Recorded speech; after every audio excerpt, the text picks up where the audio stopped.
Introducing Tasha. The silence of the house was broken by the faint sound of a window creaking open. Tasha froze, her breath hitching as she had turned down the volume on her phone. She had been scrolling through videos in the comfort of her room, her mind far from the dangers that now lurked in the shadows. Her pulse quickened as the unmistakable sound of footsteps echoed through the hallway. Her first instinct was to bolt, but she knew better. Whoever was in the house was looking for something or someone, and moving would only draw attention. So instead, she eased out of the bed and crept towards the closet, the soft padding of socks muffling her steps. The closet door creaked slightly as she slipped inside, pulling it shut behind her. She lowered herself onto the floor, her heart pounding so loudly she was certain that it would give her away.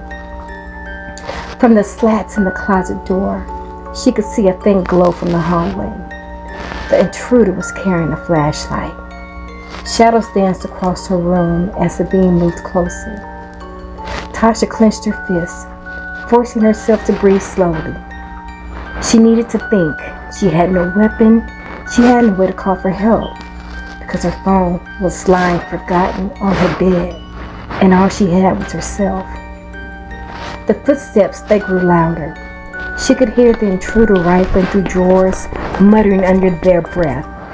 The sound of her jewelry box being tipped over made her stomach twist.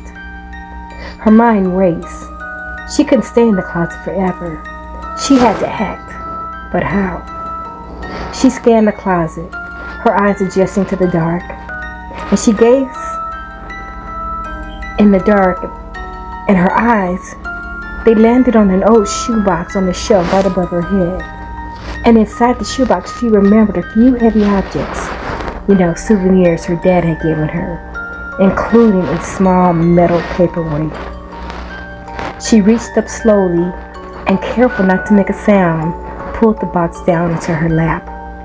Her fingers trembled as she opened it, the faint jingle of the items inside making her wince. The footsteps paused. "Hello."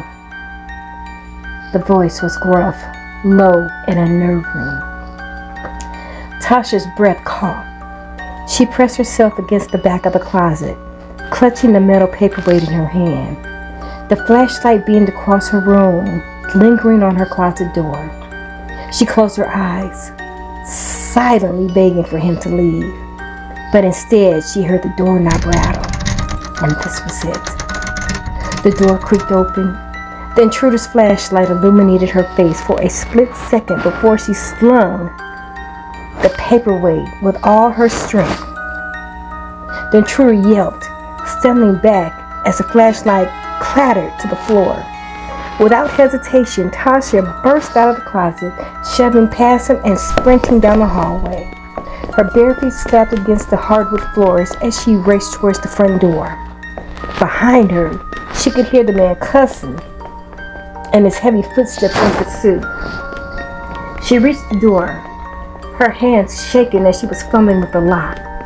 The footsteps grew closer, and she could feel the presence of the man looming behind her.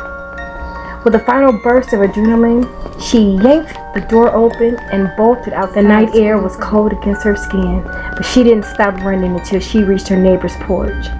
Lights flickered on as she had shouts roused the neighborhood, and she collapsed into the arms of her neighbor, tears streaming down her face. The police arrived shortly, minutes later, apprehending the intruder, who had stumbled out of her house. He was all disoriented. As she sat on the porch, wrapped in a blanket, Tasha, trembling, began to subside. You see, she had faced her fear and survived.